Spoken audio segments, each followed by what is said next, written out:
ASMR où je vais continuer la lecture biblique du livre de Jean. C'est parti. Jésus encourage les siens. Que votre cœur ne se trouble pas. Croyez en Dieu, croyez aussi en moi. Il y a beaucoup de demeures dans la maison de mon Père. Si ce n'était pas le cas, je vous l'aurais dit. Je vais vous préparer une place. Et puisque je vais vous préparer une place, je reviendrai et je vous prendrai avec moi, afin que là où je suis, vous y soyez aussi. Vous savez où je vais, et vous en savez le chemin. Thomas lui dit, Seigneur, nous ne savons pas où tu vas. Comment pouvons-nous en savoir le chemin? Jésus lui dit, c'est moi qui suis le chemin, la vérité et la vie. On ne vient au Père qu'en passant par moi. Si vous me connaissiez, vous connaîtriez aussi mon Père, et dès maintenant vous le connaissez et vous l'avez vu. Philippe lui dit, Seigneur, montre-nous le Père et cela nous suffit. Jésus lui dit, il y a si longtemps que je suis avec vous, et tu ne me connais pas, Philippe. Celui qui m'a vu a vu le Père. Comment peux-tu dire, montre-nous le Père? Ne crois-tu pas que je suis dans le Père et que le Père est en moi? Les paroles que je vous dis, je ne les dis pas de moi-même, c'est le Père qui vit en moi, qui fait lui-même ses œuvres. Croyez-moi, je suis dans le Père et le Père est en moi. Sinon, croyez-moi, au moins à cause de ses œuvres. En vérité, je vous le dis, celui qui croit en moi fera aussi les œuvres que je fais, et il en fera même de plus grandes, parce que je vais vers mon Père. Tout ce que vous demanderez en mon nom, je le ferai, afin que la gloire du Père soit révélée dans le Fils.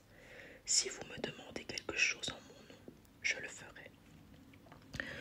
Promesse de l'envoi du Saint-Esprit. Si vous m'aimez, respectez mes commandements. Quant à moi, je prierai le Père et il vous donnera un autre défenseur, afin qu'il reste éternellement avec vous. L'Esprit de vérité que le monde ne peut pas accepter, parce qu'il ne le voit pas et ne le connaît pas. Mais vous, vous le connaissez, car il reste avec vous et il sera en vous. Je ne vous laisserai pas orphelin, je reviens vers vous. Encore un peu de temps et le monde ne me verra plus, mais vous me verrez parce que je vis et que vous vivrez aussi. Ce jour-là, vous saurez que je suis en mon Père, que vous êtes en moi et moi en vous. Celui qui a mes commandements et qui les garde, c'est celui qui m'aime. Celui qui m'aime sera aimé de mon Père, et moi aussi je l'aimerai, et je me ferai connaître à lui. Jude, à distinguer de l'Iscariote, lui dit, Seigneur, comment se fait-il que tu te feras connaître à nous et non au monde? Jésus lui répondit, si quelqu'un m'aime, il gardera ma parole, et mon Père l'aimera. Nous viendrons vers lui et nous établirons domicile chez lui. Celui qui ne m'aime pas ne garde pas mes paroles, et la parole que vous entendez ne vient pas de moi, mais du Père qui m'a envoyé. Je vous ai dit cela pendant que je suis encore avec vous, mais le défenseur, l'Esprit Saint que le Père enverra en mon nom, vous enseignera toutes choses et vous rappellera tout ce que je vous ai dit. Je vous laisse la paix, je vous donne ma paix. Je ne vous la donne pas comme le monde la donne. Que votre cœur ne se trouble pas et ne se laisse pas effrayer. Vous avez entendu que je vous ai dit, je m'en vais et je reviens vers vous. Si vous m'aimez, vous vous réjouirez de ce que je vais auprès du Père, car mon Père est plus grand que moi. Je vous ai dit ces choses maintenant, avant qu'elles n'arrivent, afin que lorsqu'elles arriveront, vous croyiez. Je ne parlerai plus beaucoup avec vous, car le prince du monde vient, et il n'y a rien en moi. Cependant, ainsi, le monde saura que j'aime le Père et que j'agis conformément à l'ordre que le Père m'a donné. Levez-vous, partons d'ici. Le cep et les serments. C'est moi qui suis le vrai cep et mon Père est le vigneron. Tout sarment qui est en moi et qui ne porte pas de fruit, il l'enlève, et tout sarment qui porte du fruit, il le taille afin qu'il porte encore plus de fruits. Déjà vous êtes purs à cause de la parole que je vous ai annoncée. Demeurez en moi et je demeurerai en vous. Le sarment ne peut pas porter de fruits par lui-même sans rester attaché au cep. Il en va de même pour vous si vous ne demeurez pas en moi. Je suis le cep, vous êtes les sarments. Celui qui demeure en moi et en qui je demeure porte beaucoup de fruits, car sans moi, vous ne pouvez rien faire. Si quelqu'un ne demeure pas en moi, il est jeté dehors comme le sarment, et il sèche, puis on ramasse les sarments, on les jette au feu et ils brûlent. Si vous demeurez en moi et que mes paroles demeurent en vous, vous demanderez ce que vous voudrez et cela vous sera accordé. Ce qui manifeste la gloire de mon Père, c'est que vous portiez beaucoup de fruits. Vous serez alors vraiment mes disciples. Tout comme le Père m'a aimé, moi aussi je vous ai aimé. Demeurez dans mon amour. Si vous gardez mes commandements, vous demeurerez dans mon amour, de même que j'ai gardé les commandements de mon Père et que je demeure dans son amour. Je vous ai dit cela afin que ma joie demeure en vous et que votre joie soit complète. Voici mon commandement. Aimez-vous les uns les autres comme je vous ai aimé. Il n'y a pas de plus grand amour que de donner votre vie pour vos amis. Vous êtes mes amis si vous faites ce que je vous commande. Je ne vous appelle plus serviteur parce que le serviteur ne sait pas ce que fait son Seigneur, mais je vous ai appelé ami parce que je vous ai fait connaître tout ce que j'ai appris de mon Père. Ce n'est pas vous qui m'avez choisi, mais c'est moi qui vous ai choisi, et je vous ai établi afin que vous alliez, que vous portiez du fruit et que votre fruit demeure. Alors ce que vous demanderez au Père en mon nom, il vous le donnera. Ce que je vous commande, c'est de vous aimer les uns les autres. L'œuvre du Saint-Esprit est la mort de Jésus. Si le monde vous déteste, sachez qu'il m'a détesté avant vous. Si vous étiez du monde, le monde vous aimerait, car vous seriez à lui. Vous n'êtes pas du monde, mais je vous ai choisi du milieu du monde. C'est pour cela que le monde vous déteste. Souvenez-vous de la parole que je vous ai dite. Le serviteur n'est pas plus grand que son Seigneur. S'ils m'ont persécuté, ils vous persécuteront aussi. S'ils ont gardé ma parole, ils garderont aussi la vôtre.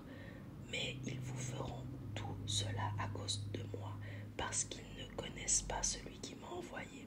Si je n'étais pas venu et ne leur avais pas parlé, ils ne seraient pas coupables, mais maintenant ils n'ont aucune excuse pour le péché. Celui qui me déteste, déteste aussi mon Père.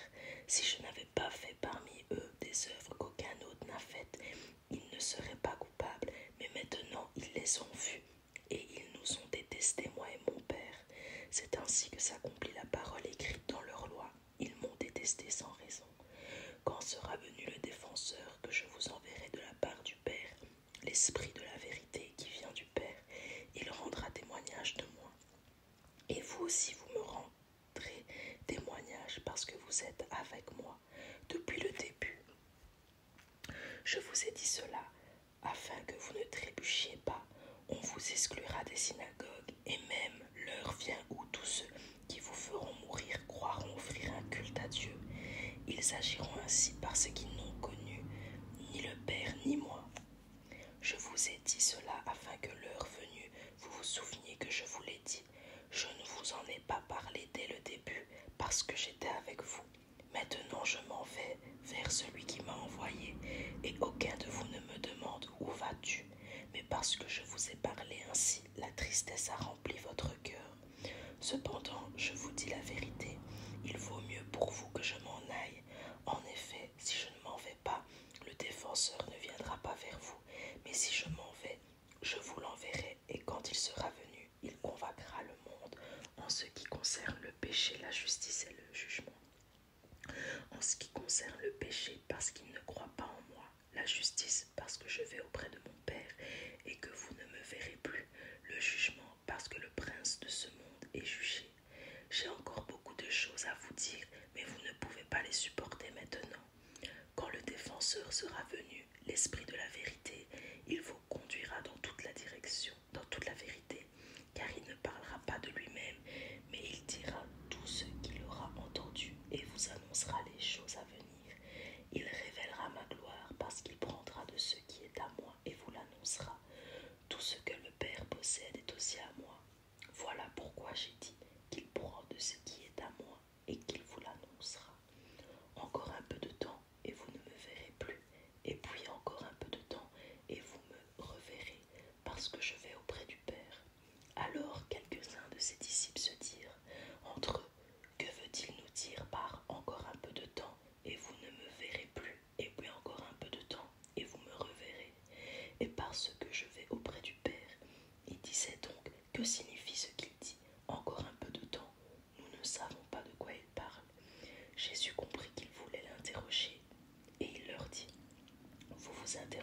uns les autres sur ce que j'ai dit.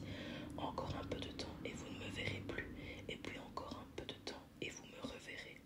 En vérité, je vous le dis, vous pleurerez et vous vous lamenterez, tandis que le monde se réjouira, vous serez dans la tristesse.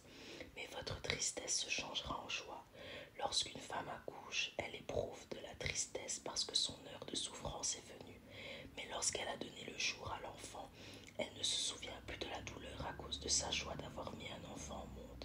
Vous donc aussi, vous êtes maintenant dans la tristesse, mais je vous reverrai et votre cœur se réjouira. Et votre joie, personne ne vous l'enlèvera. Ce jour-là, vous ne m'interrogerez plus sur rien. En vérité, je vous le dis, tout ce que vous demanderez au Père en mon nom, il vous le donnera. Jusqu'à présent, vous n'avez rien demandé en mon nom. Demandez et vous recevrez, afin que votre joie soit complète. Je vous ai parlé en parabole. L'heure vient où je ne vous parlerai plus en parabole, mais où je vous parlerai ouvertement du Père. Ce jour-là, vous demanderez en mon nom, et je ne vous dis pas que je prierai le Père pour vous. En effet, le Père lui-même vous aime parce que vous m'avez aimé et que vous avez cru que je suis sorti de Dieu. Je suis sorti du Père et je suis venu dans le monde. Maintenant, je quitte le monde et je retourne vers le Père. Ses disciples lui dirent, « Vois maintenant, tu parles ouvertement et tu n'emploies aucune parabole. Maintenant, nous savons que tu sais tout et que tu n'as pas besoin qu'on t'interroge. C'est pourquoi nous croyons que tu es sorti de Dieu. » Jésus leur répondit, « Vous croyez juste maintenant? Voici que l'heure vient et elle est déjà venue où vous serez dispersés chacun de votre côté et me laisserez seul. Cependant, je ne suis pas seul, car le Père est avec moi. Je vous ai dit cela afin que vous ayez la paix en moi. Vous aurez à souffrir dans le monde, mais prenez courage. Moi, j'ai vaincu le monde. » La prière sacerdotale. Après ces paroles, Jésus leva les yeux vers le ciel et dit, « Père, l'heure est venue. Révèle la gloire de ton Fils afin que ton Fils aussi révèle ta gloire. Tu lui as donné pouvoir sur tout être humain afin qu'il accorde la vie éternelle à tout ce que tu lui as donné. Or, la vie éternelle, c'est qu'ils te connaissent, toi, le seul vrai Dieu, et celui que tu as envoyé, Jésus-Christ. J'ai révélé ta gloire sur la terre. J'ai terminé ce que tu m'avais donné à faire. Maintenant, Père, révèle-toi, même ma gloire auprès de toi, en me donnant la gloire que j'avais auprès de toi avant que le monde existe. Je t'ai fait connaître aux hommes que tu m'as donnés au milieu du monde.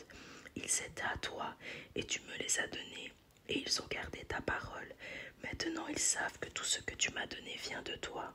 En effet, je leur ai donné les paroles que tu m'as données. Ils les ont acceptées, et ils ont vraiment reconnu que je suis sorti de toi, et ils ont cru que tu m'as envoyé.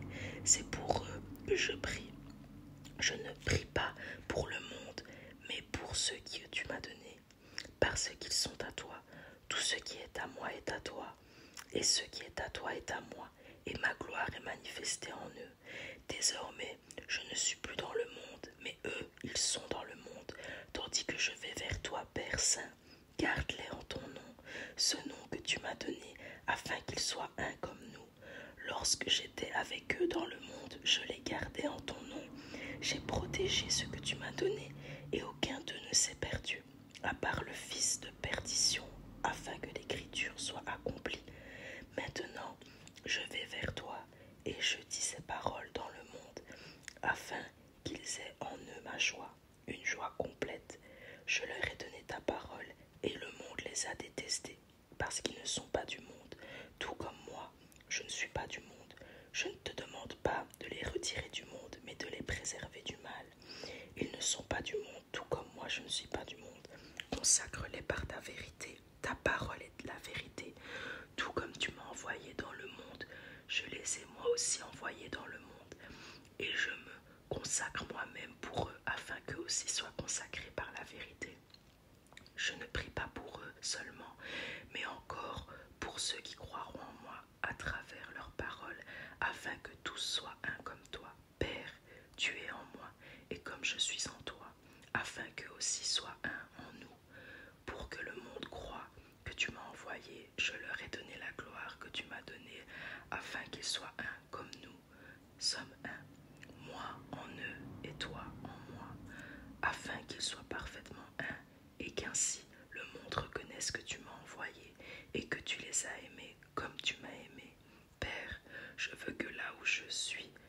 tu m'as donné soit aussi avec moi, afin qu'il contemple ma gloire, la gloire que tu m'as donnée parce que tu m'as aimé avant la création du monde. Père juste, le monde ne t'a pas connu, mais moi je t'ai connu, et ceux-ci ont reconnu que tu m'as envoyé. Je leur ai fait connaître ton nom, et je leur ferai connaître encore, afin que l'amour dont tu m'as aimé sont en eux, et que moi je sois en eux. Arrestation de Jésus. Après avoir dit ces paroles, Jésus alla avec ses disciples de l'autre côté du torrent du Cédron, où se trouvait un jardin. Il y entra, lui et ses disciples. Judas, celui qui le trahissait, connaissait aussi l'endroit, parce que Jésus et ses disciples s'y étaient souvent réunis. Judas prit donc la troupe de soldats romains, ainsi que des gardes envoyés par les chefs des prêtres et les pharisiens, et il s'y rendit avec des lanternes, des torches et des armes. Jésus, qui savait tout ce qui devait lui arriver, s'avança alors et leur dit : « Qui cherchez-vous ? » Ils lui répondirent : « Jésus de Nazareth. » Jésus leur dit : « C'est moi. » Judas, celui qui le trahissait, était avec eux. Lorsque Jésus leur dit : « C'est moi », ils reculèrent et tombèrent par terre. Il leur demanda de nouveau : « Qui cherchez-vous ? » Ils dirent : « Jésus de Nazareth. » Jésus répondit : « Je vous ai dit que c'est moi. Si donc c'est moi que vous cherchez, laissez partir ceux-ci. » Il dit cela afin que s'accomplisse la parole qu'il avait prononcée : « Je n'ai perdu aucun de ce que tu m'as donné. » Alors Simon-Pierre, qui avait une épée, la tira, frappa le serviteur du grand prêtre et lui coupa l'oreille droite. Ce serviteur s'appelait Malchus. Jésus dit à Pierre : « Remets ton épée dans son fourreau. Ne boirai-je pas la coupe que le Père m'a donnée à boire ?» Jésus, devant les autorités juives, la troupe, le commandant et les gardes des Juifs s'emparèrent alors de Jésus et l'attachèrent. Ils l'emmenèrent d'abord chez Anne, car il était le beau-père de Caïphe, qui était grand prêtre cette année-là. Or, Caïphe était celui qui avait donné ce conseil aux Juifs : il vaut mieux qu'un seul homme meure pour le peuple. Simon-Pierre est un autre disciple, et un autre disciple suivait Jésus. Ce disciple était connu du grand prêtre, et il entra avec Jésus dans la cour de la maison du grand prêtre, tandis que Pierre restait dehors près de la porte. Alors l'autre disciple, qui était connu du grand prêtre, sortit, parla à la femme qui gardait la porte et fit entrer Pierre. La servante qui gardait la porte dit à Pierre : « Ne fais-tu pas partie toi aussi des disciples de cet homme ? » Et il répliqua : « Je n'en fais pas partie. » Les serviteurs et les gardes qui étaient là avaient allumé un feu de braise pour se réchauffer car il faisait froid. Pierre se tenait avec eux et se chauffait aussi. Le grand prêtre interrogea Jésus sur ses disciples et sur son enseignement. Jésus lui répondit : « J'ai parlé ouvertement à tout le monde. J'ai toujours enseigné dans les synagogues et dans le temple où les Juifs se réunissent constamment. Et je n'ai rien dit en secret. Pourquoi m'interroges-tu ? Interroge ceux qui m'ont entendu sur ce que je leur ai dit.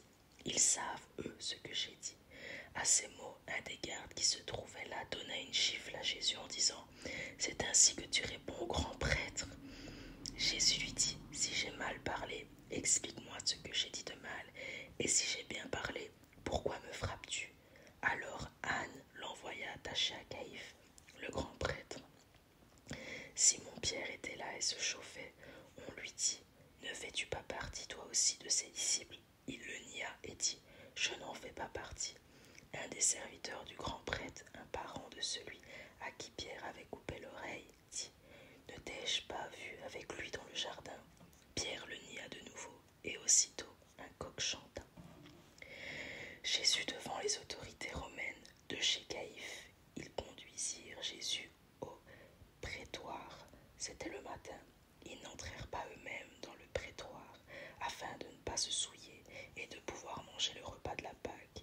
Pilate sortit donc à leur rencontre et dit : « De quoi accusez-vous cet homme ? » Ils lui répondirent : « Si ce n'était pas un malfaiteur, nous ne te l'aurions pas livré. » Sur quoi Pilate leur dit : « Prenez-le vous-même et jugez-le d'après votre loi. » Les Juifs lui dirent : « Nous n'avons pas le droit de mettre quelqu'un à mort, C'était afin que s'accomplisse la parole que Jésus avait dite pour indiquer de quelle mort il allait mourir. Pilate rentra dans le prétoire, appela Jésus et lui dit: Es-tu le roi des Juifs? Jésus lui répondit: Est-ce de toi-même que tu dis cela ou d'autres te l'ont dit de moi? Pilate répondit: Suis-je un Juif, moi? Ta nation et les chefs des prêtres t'ont livré à moi. Qu'as-tu fait? Jésus répondit: Mon royaume n'est pas de ce monde. Si mon royaume était de ce monde, mes serviteurs auraient combattu pour moi afin que je ne sois pas livré aux Juifs. Mais en réalité, mon royaume n'est pas d'ici-bas. Pilate lui dit: Tu es donc roi? Jésus répondit: Tu le dis, je suis roi. Si je suis né et je suis venu dans le monde, c'est pour rendre témoignage à la vérité. Toute personne qui est de la vérité écoute ma voix. Pilate lui répliqua: Qu'est-ce que la vérité? Sur ces mots, il sortit de